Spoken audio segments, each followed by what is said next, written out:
And so again, my name is Tom Sheeran, Grants Administration Manager here at Virginia Works. We're going to be, appreciate everybody in attendance.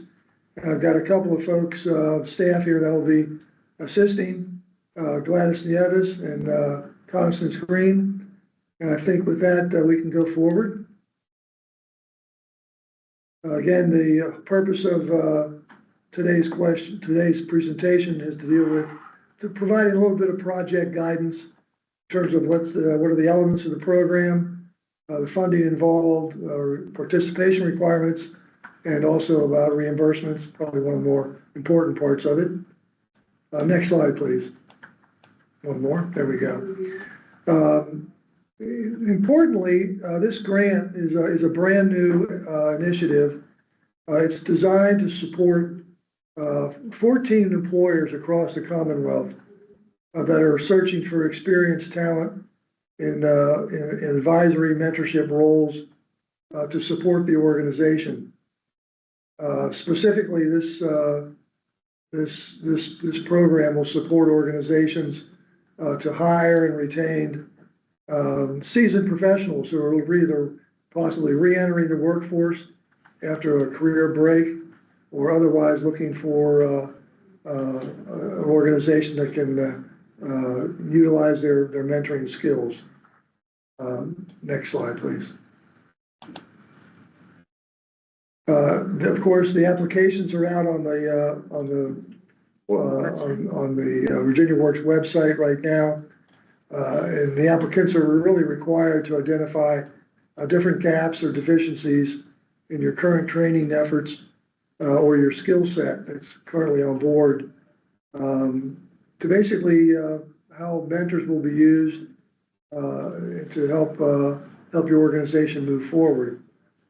The applicant must make sure your application has what we call the planned approach and what the skills and unskilled trades are going to be. And the way this is going to work is that as all the applications come in across the Commonwealth, we're going to be selecting 7 to be associated with skilled trades, and 7 applications will be associated with unskilled trades. These 14 will be spread across the workforce areas in the Commonwealth. Currently, there are 14 of them. Next slide.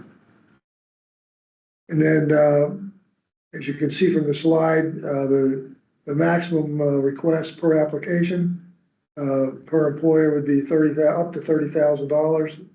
Again, this funding would support reimbursement costs for hiring and onboarding the mentor. And the 2 bullet points there give a little bit more specificity. Looking for an individual who's 40 years old or older with experience in the workforce, looking to re-enter the workforce after a little bit of a gap in time. And they would be employed for 12 months, either in a part-time, contractual, or transitional role. And then lastly, and this is another key part of the application, we're looking for some performance goals and some outcomes. And your application will be assessed and measured in terms of the different metrics that you'll put in place that will assess the return on investment relative to the knowledge transfer capabilities, the culture transfer, process improvements that may be brought about, as well as some operational efficiency. So that's really the core part of the programmatic elements of this initiative. Because this grant is funded with WIELA Title I funding out of the governor's state set-aside budget, there's a number of reporting requirements and documentation requirements, particularly as it associates with reimbursements.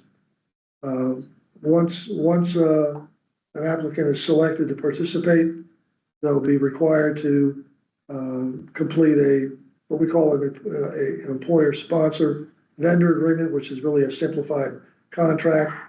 They'll need to get an award acceptance letter back. The W-9 will need to be signed.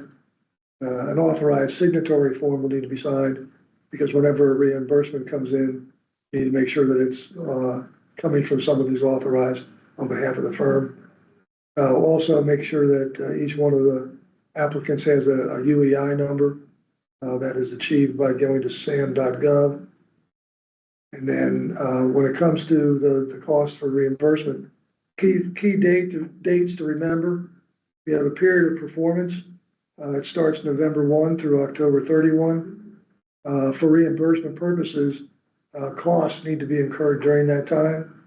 Any costs that are incurred outside of that framework would not be honored. And then also, the last part of that is you do have time after the period of performance ends to get all the documentation in, and that is December 15th, 2026. This is an example. We'll be sending this slide deck out to those that would like it. It also will be put on the website. And here's an example of an awardee acceptance letter. It's pretty straightforward.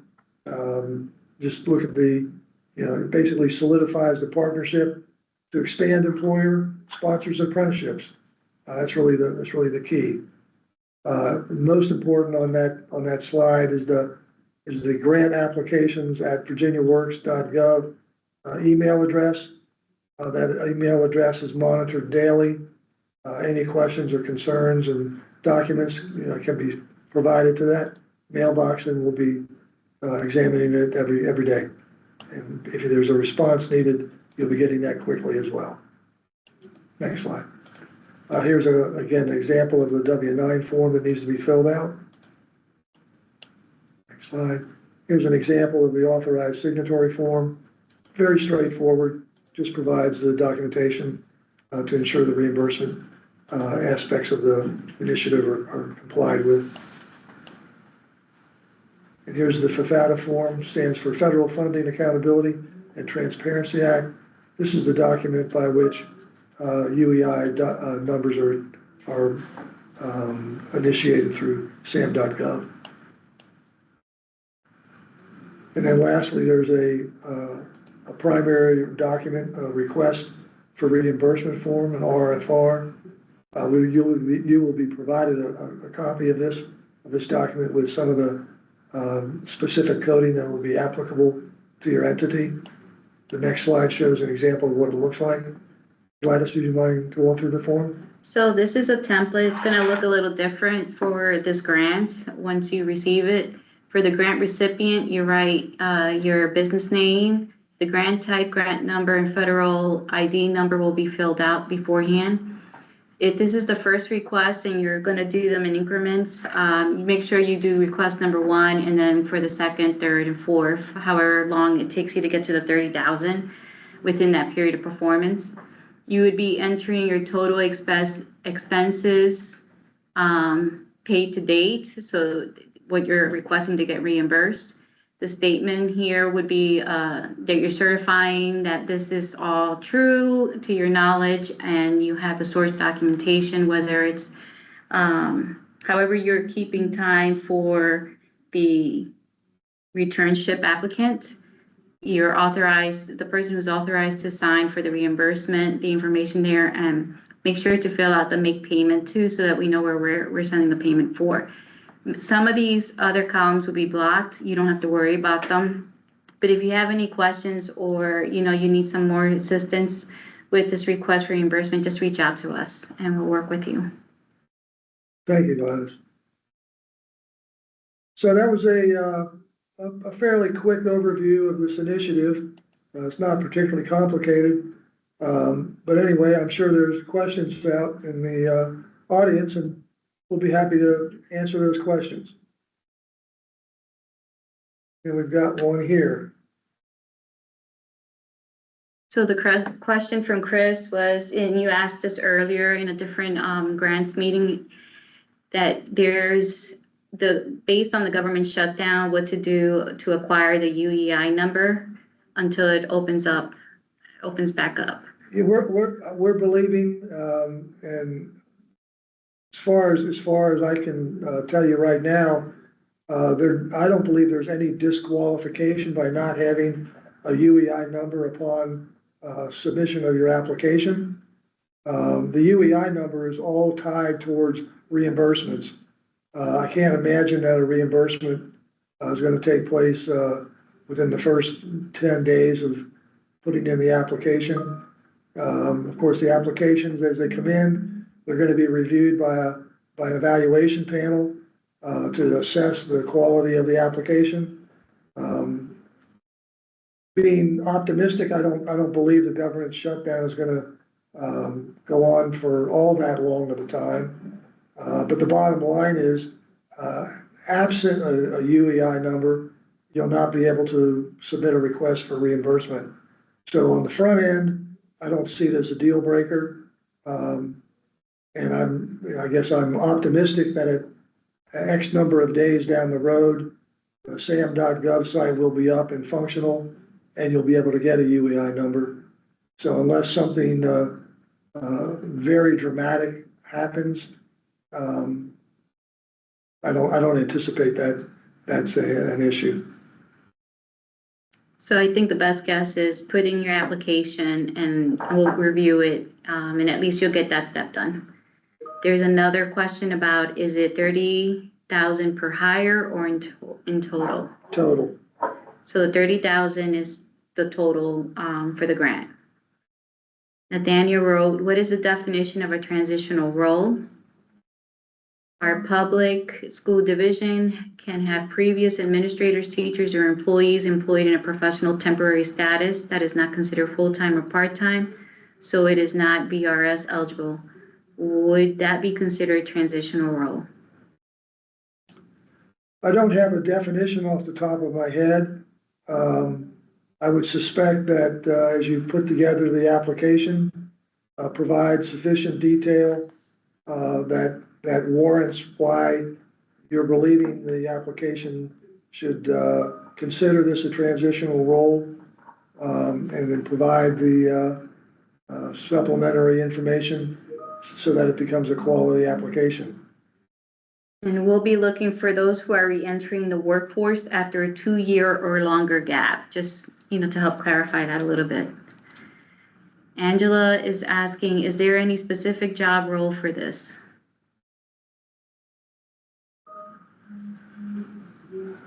I don't think so. It's a fairly. Thank you, Constance. Go ahead, Constance.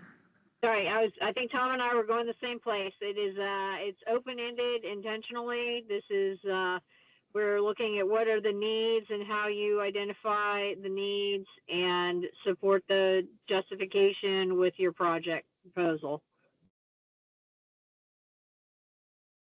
In terms of the next question, what skills are in the scope for the grant?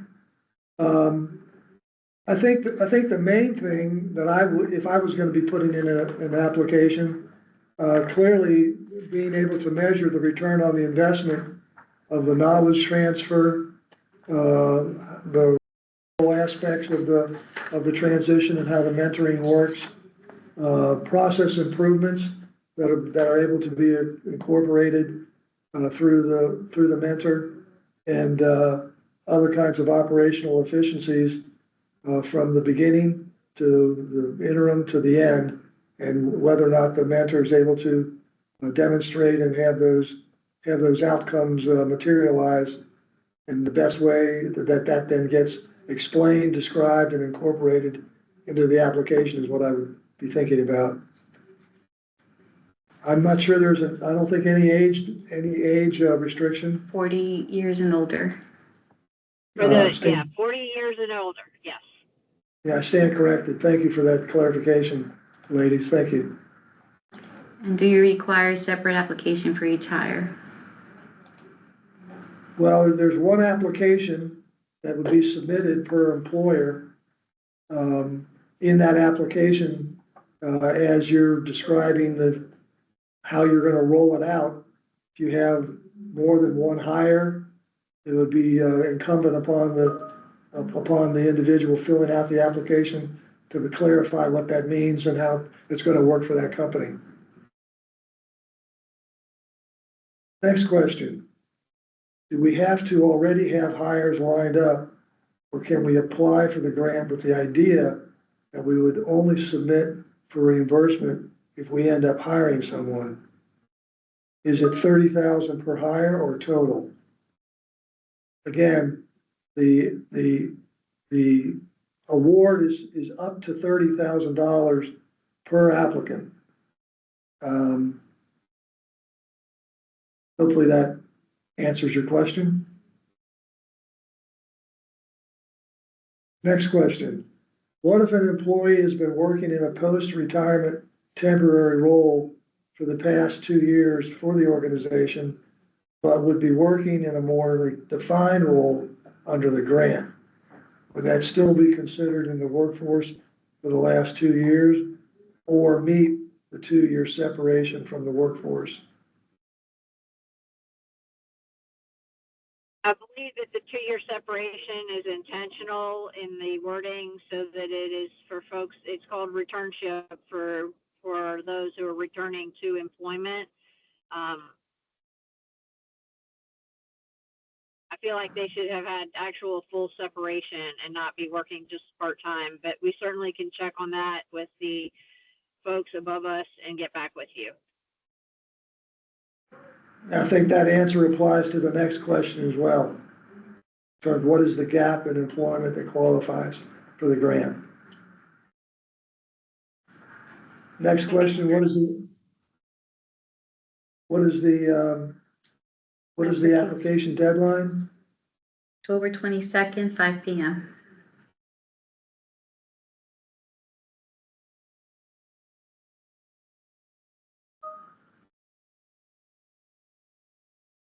Were there additional questions? Yes, the PowerPoint presentation and the recording of the presentation will be made available on the website. So you can get all the information on the website and any up-to-date frequently asked questions that we will be updating daily. And do we have any other questions? Any questions in the chat, Gladys?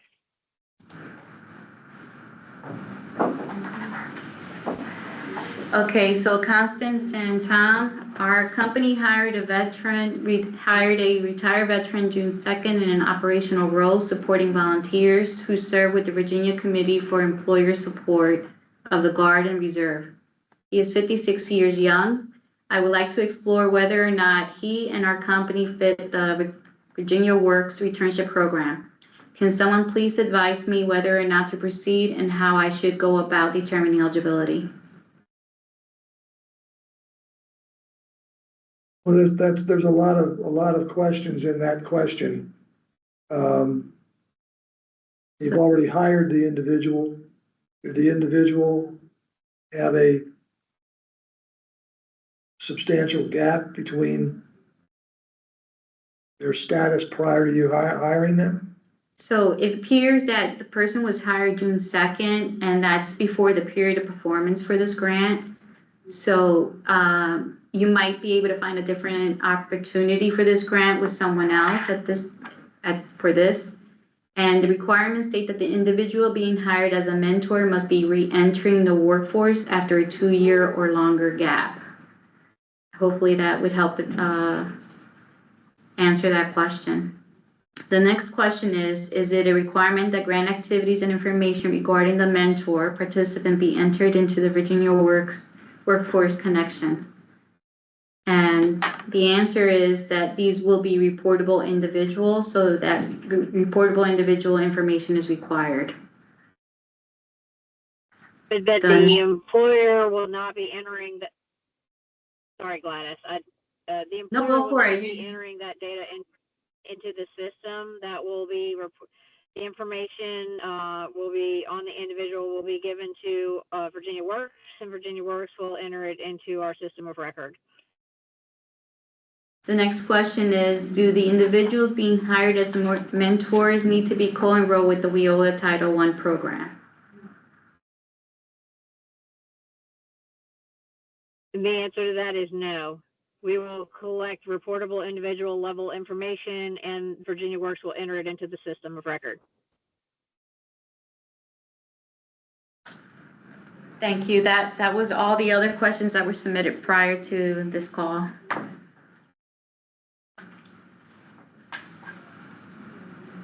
And I don't believe we have any other new questions in the chat. Please raise your hand or add your questions in.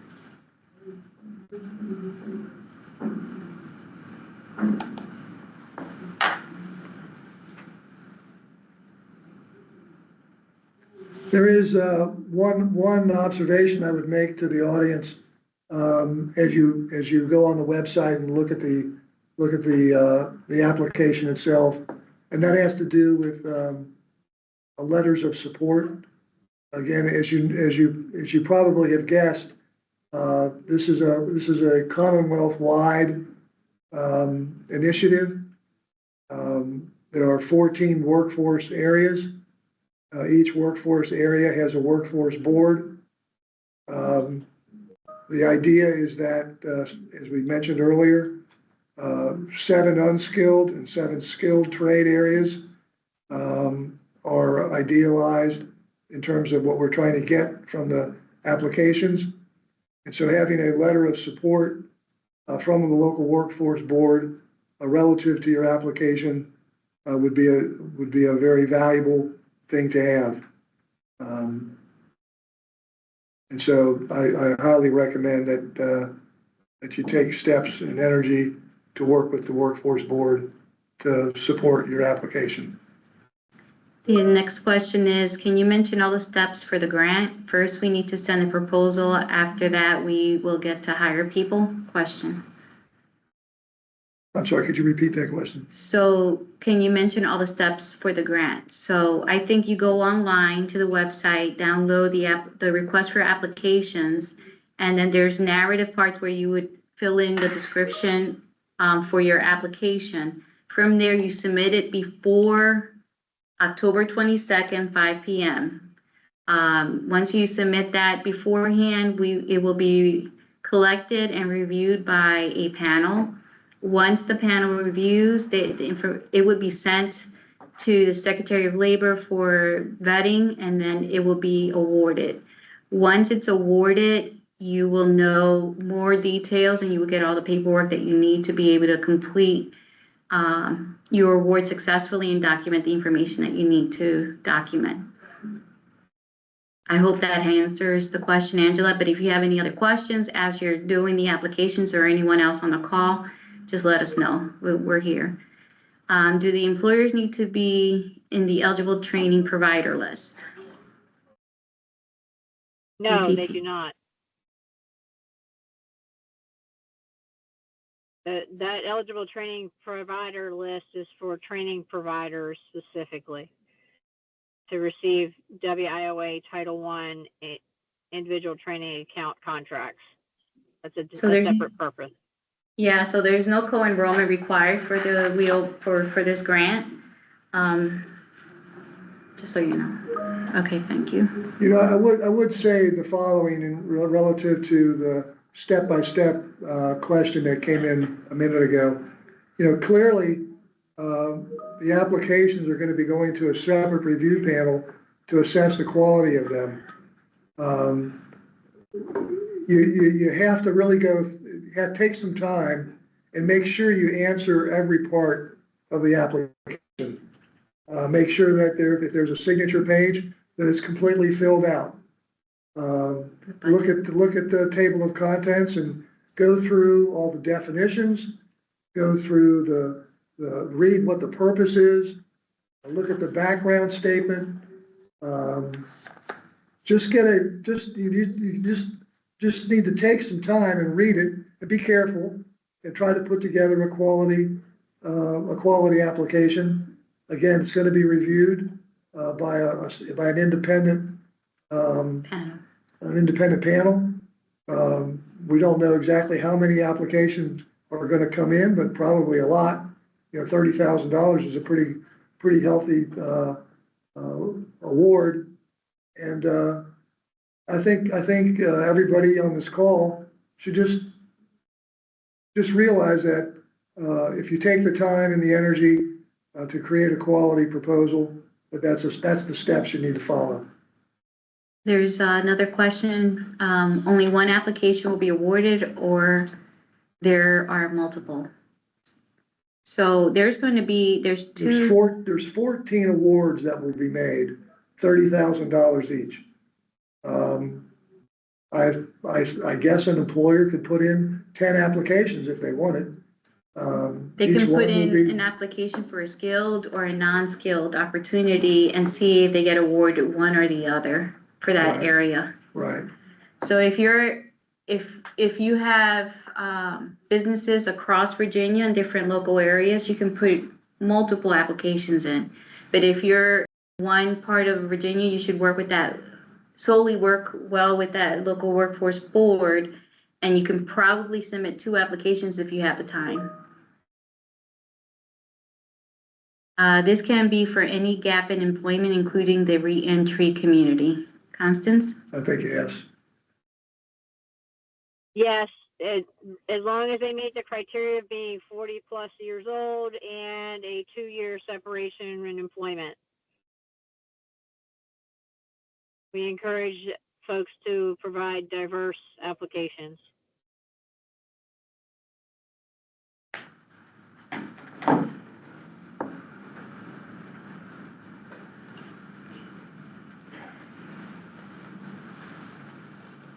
Were there any other questions? We have KS, he has a hand up. Karen Hi, Saunders? this is Karen. Is someone else talking? No. Okay, I'm sorry. I may have missed this earlier, and I was just looking at the approved training, and just to verify that NCCR is part of that group.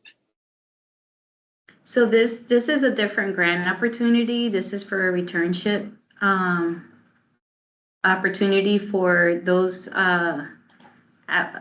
employers that will be hiring a mentor that's 40 years and older with a 2-year gap. The NCCER, is that from one of the other grant opportunities that we had a webinar earlier today for? Or is that? It is, but they do have a training curriculum for just training people in the plumbing trade. So just checking. Would you be able to, sorry, Karen, I'm sorry. Would you be able to put your question in the chat, and that way we can follow up?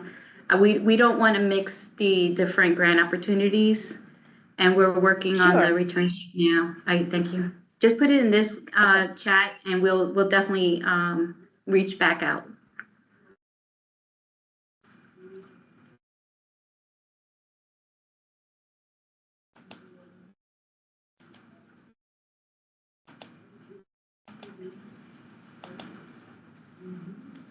We had another question. So the applicant employer will hire the mentor who had the 2-year separation, right? Yes. Mm-hmm. Yes. And that employer would also do all the paperwork for the request for reimbursement.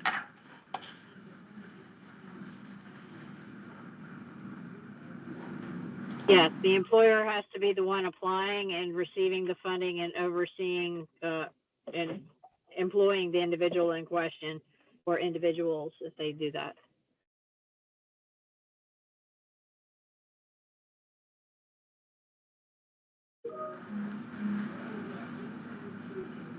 Karen, we'll follow up with your question with that particular grant, so we'll let you know then. The other question is, can you qualify the 2-year separation again, please?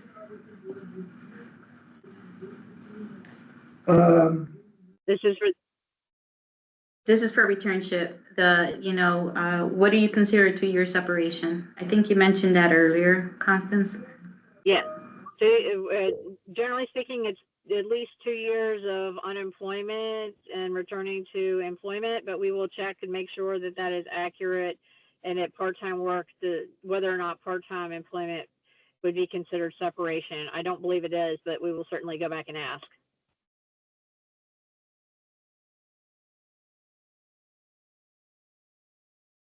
So Karen, I see that you have another question that we will answer when we put up the frequently asked questions on the website for that particular grant. Thank you.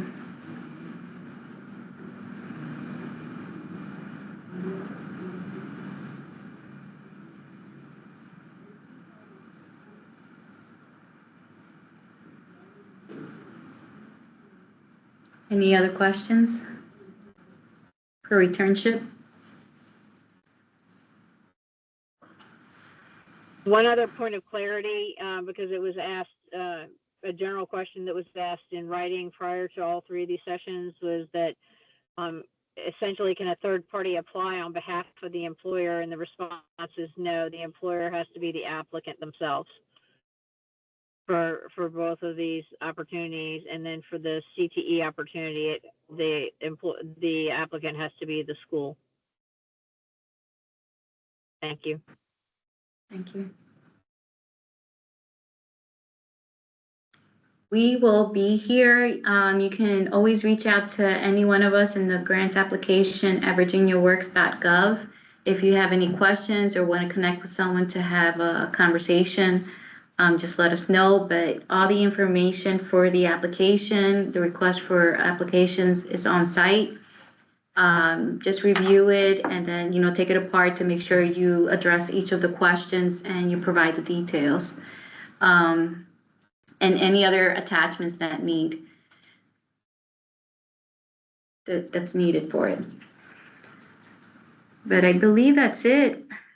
Thank you for your time.